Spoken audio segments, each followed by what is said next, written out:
श्री साई नाथाय नमः।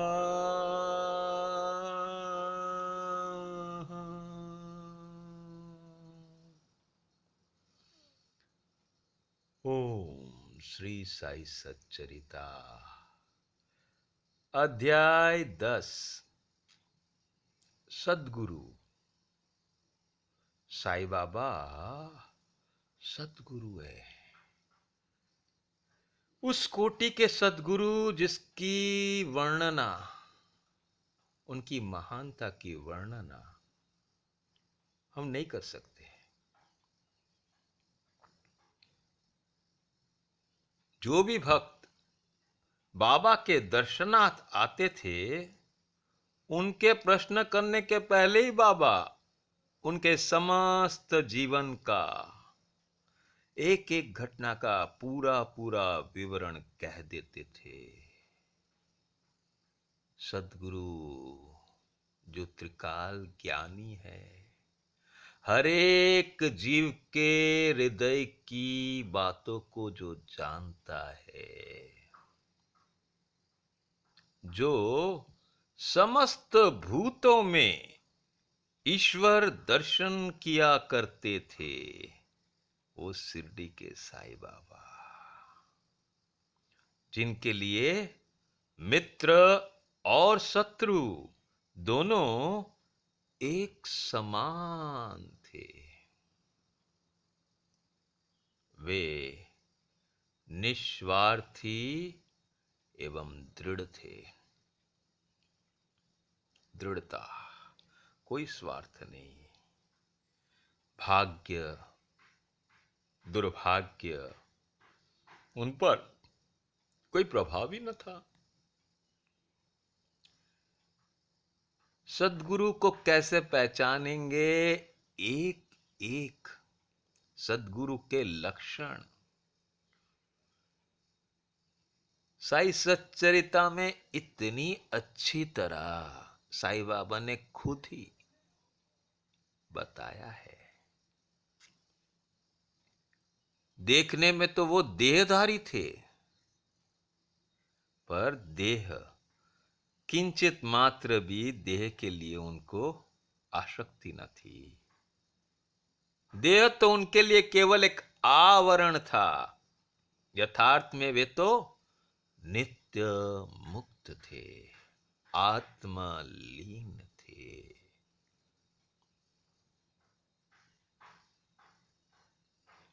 शिरडी के वासी धन्य हैं जिन्होंने साईं बाबा की ईश्वर रूप में उपासना की है।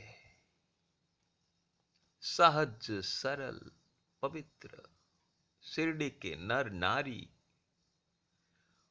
उनके प्रेम की कहानी तक क्या कहना,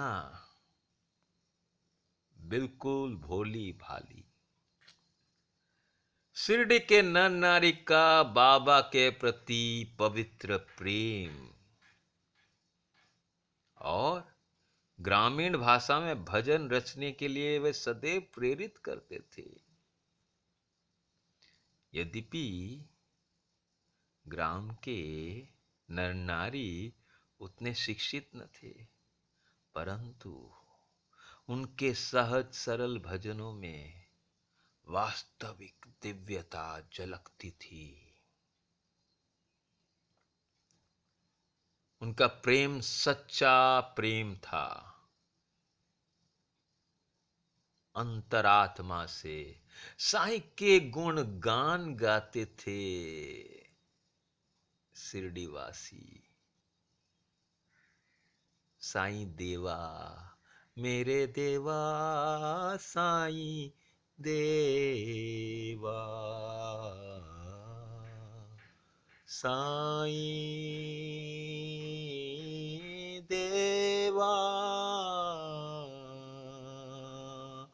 मेरे देवा, साईं देवा।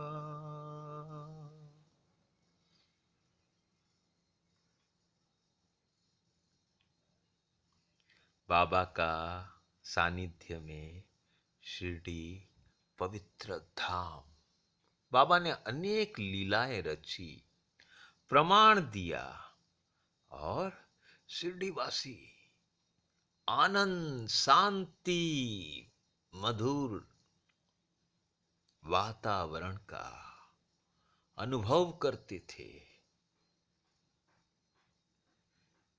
ऐसा कहते हैं, गीता की बातें बाबा ने दोहराई है। भगवान जब आते हैं तो कैसे पहचानोगे? गीता में क्या कहा है? भगवान के ऐश्वर्य, 6 ऐश्वर्य है, उन 6 ऐश्वर्य जिसमें झलकते हैं, तब मान लेना भगवान आए हैं। विशेष विशेष गुण होते हैं, ये सब दिव्य गुणों से भरा भगवान का अवतार होता है। जैसे ऐश्वर्य में कीर्ति, सर्वशक्तिमान श्री, वैराग्य, ज्ञान, उदारता, जब ये सब गुण विद्यमान हो किसी में, तब जान लो कि उस ईश्वर आए हैं। भक्तों की इच्छा पूर्ति के निमित्त ही सगुण अवतार धारण किया है। भक्तों के लिए भगवान दौड़े दौड़े चले आते हैं।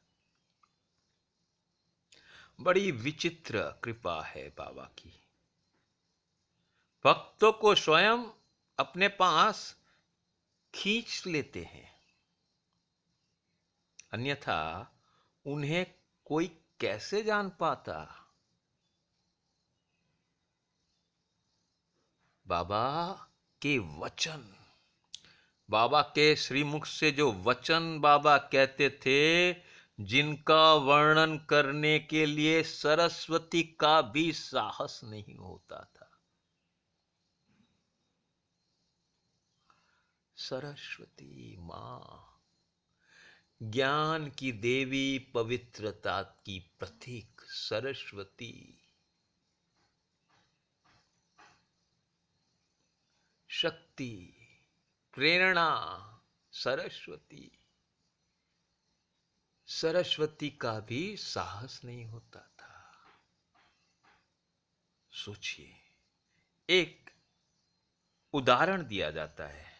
बाबा अति विनम्रता से क्या बोलते थे? दासानुदास, मैं तुम्हारा ऋणी हूं, तुम्हारे दर्शन मात्र से मुझे सांत्वना मिलती है। यह तुम्हारा मेरे ऊपर बड़ा उपकार है कि जो मुझे तुम्हारे चरणों का दर्शन प्राप्त हुआ। तुम्हारे दर्शन कर मैं अपने आप को धन्य समझता हूं। साईं वचन। मां सरस्वती भी साहस नहीं करती थी।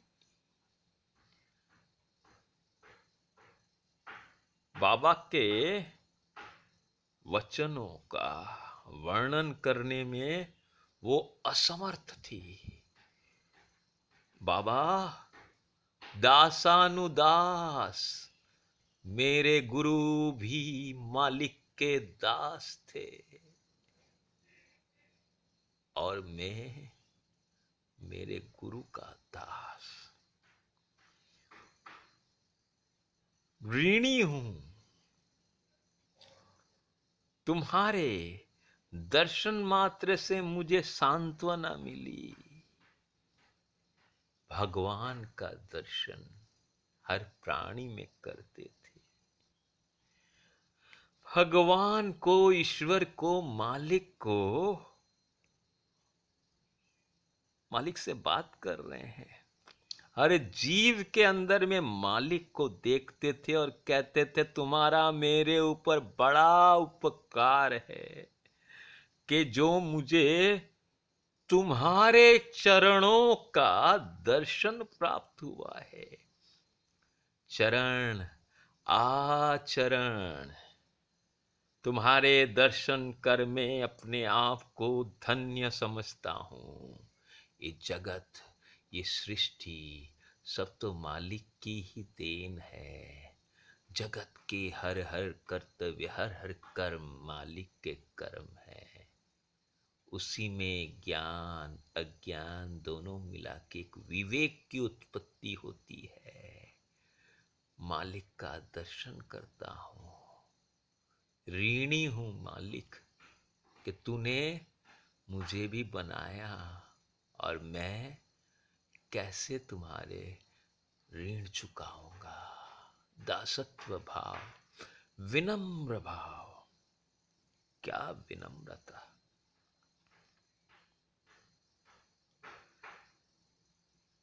साई नाम का कीर्तन एवं जप किया करता हूं, हेमांड पंत कह रहे हैं।